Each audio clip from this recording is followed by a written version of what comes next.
মানুষের ভাষার সকালের আড্ডায় সকলকে স্বাগত। দেখুন, আজকে আমি নর্মালি যেটা করে থাকি আপনাদের সঙ্গে, এই নমস্কার বলে শুরু করি, আজকে করলাম না। তার কারণটা বলছি, একটু পরেই সেটা বলছি। তো আমি আপনাদের সঙ্গে প্রবীর, আমি ডিনি। আজকের প্রসঙ্গটা হচ্ছে যে আমরা কি আদৌ গণতন্ত্রটা ভালোবাসি, চাই, নাকি অ্যাকচুয়ালি আমাদের কি বলবো একটা ঐতিহ্য হয়ে গেছে রাজতন্ত্রকেই ভালোবাসা, এবং রাজতন্ত্রটা আমরা বেশ এনজয় করি বোধহয়। কেন বলছি এই সমস্ত কথা একটু ভাবুন। কারণ মানুষের কথা, মানুষের, আপনার আমার মনের কথা। হতে পারে এই কথা আপনার মনের কথা, আবার হতে পারে এই কথাটা উঠল অনেকের মনের কথা। আপনিও ভাবুন। আসলে কি জানেন, ভোট হয়, এই তো কত ভোট চলছে, হয়, সারা বছরই যেন এটা সেটা ভোট লেগে থাকে। তা যেখানে যে মানুষ আমরা ভোটটা দিচ্ছি, এই ভোটের রেজাল্ট যেদিনকে বেরিয়ে যায়, তার পরের দিন সকালবেলা নেতা তৈরি হয় না তো, একজন রাজা তৈরি হয়, অত্যাচারী রাজা তৈরি হয়, একজন খুব দর্দণ্ড প্রতাপ রাজ ক্ষমতার অধিকারী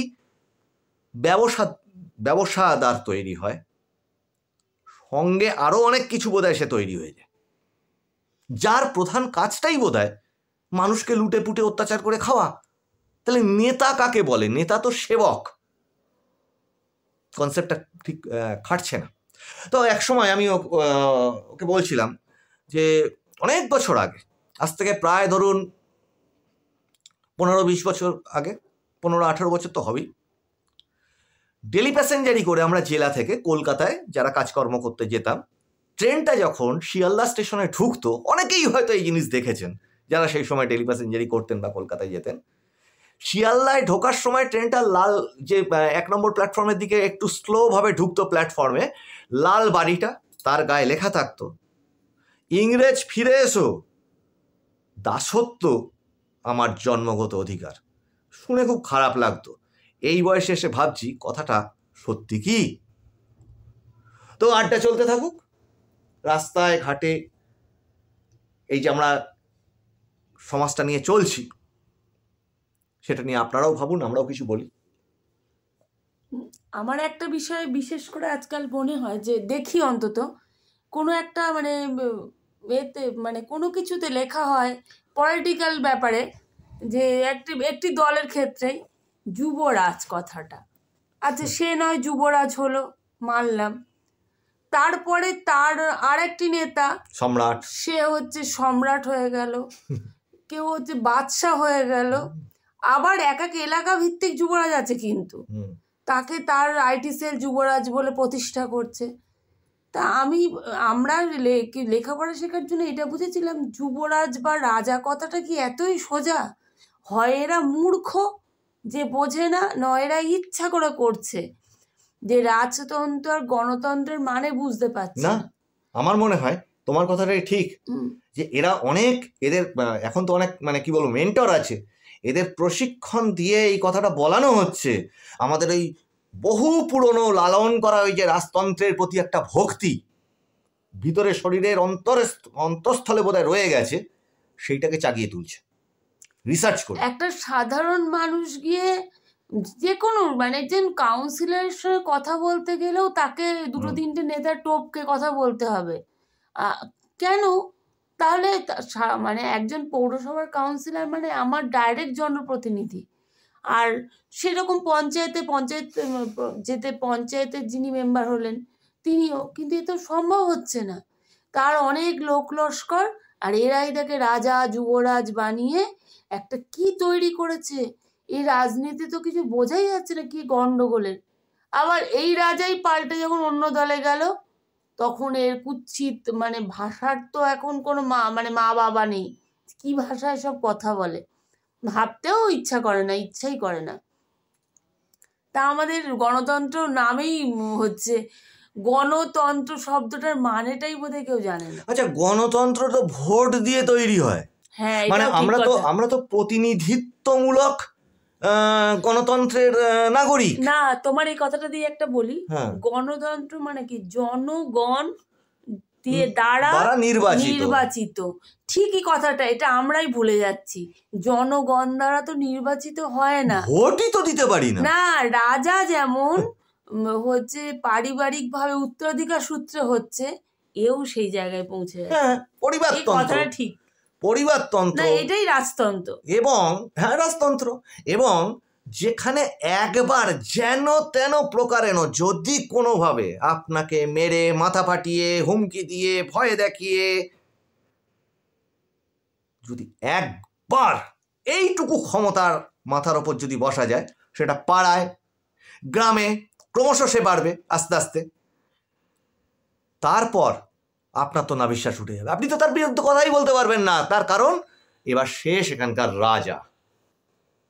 আর একটা মজার কথা তোমায় বলি, এটা মাঝে মাঝে তুমি দেখবে খবরে কাগজে এসব হয়, যে একই দলে সবাই উন্নয়ন করতে এসছে, সেই চেয়ারম্যান, ভাইস চেয়ারম্যান, হচ্ছে ইয়ে কি বলে বলো না, সভাপতি, জেলা সভাপতি, এটা সেটা, বিধায়ক, বহু আছে, একই দলে, ওদের তো শেষ নেই, একই দলের, তারা ভীষণ উন্নয়ন প্রিয়, মানে তাদের উন্নয়নের জোয়ারে জনগণ একেবারে ওষ্ঠাগত, কিন্তু তার মধ্যে এরা এতই সৎ, ভীষণ সৎ, কখনো চেয়ারম্যান ভাইস চেয়ারম্যানের বিরুদ্ধে চলে যাচ্ছে, ভাইস চেয়ারম্যান সবার বিরুদ্ধে চলে যাচ্ছে, তখন বোঝা যাচ্ছে এ অনেকটা টাকা ভোটে খরচা করে ফেলেছে, সেই টাকাটা তাকে তুলে তার চারা যেমনটাকে দিতে হবে, এই জন্য তখন চেয়ারম্যান অসৎ হয়ে গেল, বিধায়ক অসৎ হয়ে গেল, তখন ভাইস চেয়ারম্যান সৎ।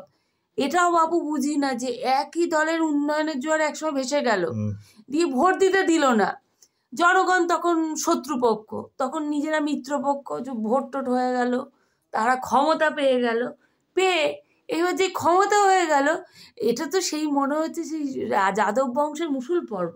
না, একটা ব্যাপার তো ঠিক, যে এই যে আমি এর আগে একটা আমাদের এই সকালের আড্ডাতেই বোধহয় বলেছিলাম, কয়েক জায়গায় লিখেওছি, যে আচ্ছা এই যে একটা কি বলবো, মানে যেন তেন প্রকারেণ আমাকে ক্ষমতা পেতে হবে, ভোটের সময় একটি দিন বা দুটো দিন লাঠি, সোটা, বন্দুক, বোমা, ছয়লাপ যুদ্ধ হচ্ছে, যেন একদিন হলো আপনি আমি বেরোতে পারলাম না, বা কেউ মারাও গেল, রক্তস্রোত বয়ে গেল, ঠিক আছে, কিন্তু এরা তো সংখ্যায় কম, এরা কজন, 20 জন, 50 জন, গ্রামের মানুষ বা সেই এলাকায় যে ওয়ার্ড হোক বা যে বিধানসভা এলাকা হোক, সেখানে তো সাধারণ মানুষের পরিমাণ বহু।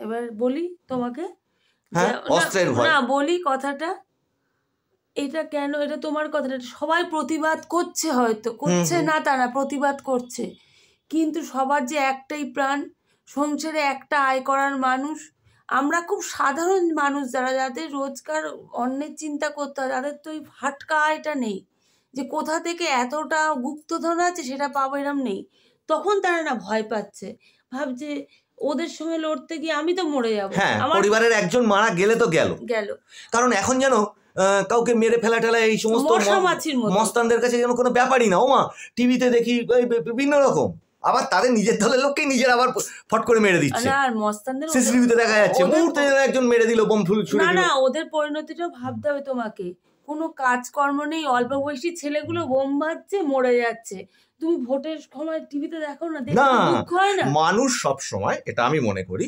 মানুষের টেন্ডেন্সি হচ্ছে সব সময় কম কাজ করে বেশি রোজগার করব, যত সহজে রোজগার করা যায়।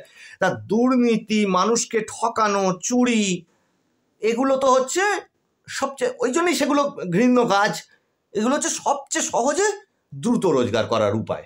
তা সেটাই যদি সমাজে নিয়ম হয়ে যায়, তাহলে এক জায়গায় তো কোথাও গিয়ে বন্ধ হতে হবে সেটা।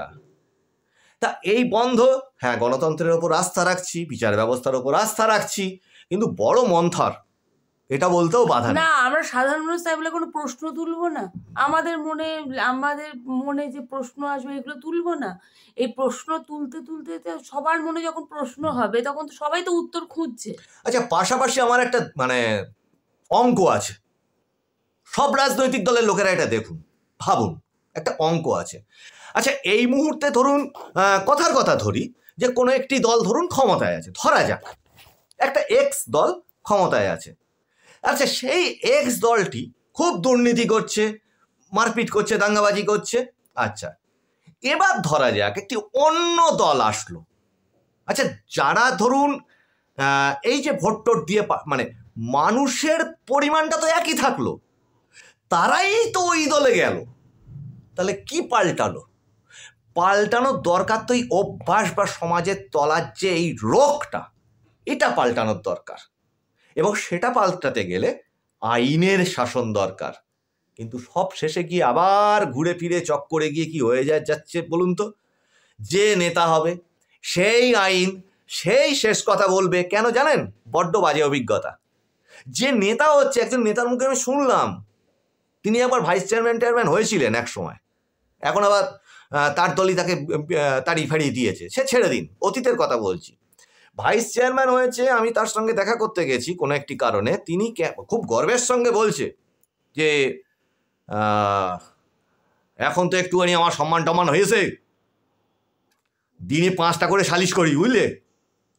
এদের এটা কি, দিনে 5টা করে সালিশ করি মানে আমি বিচারক?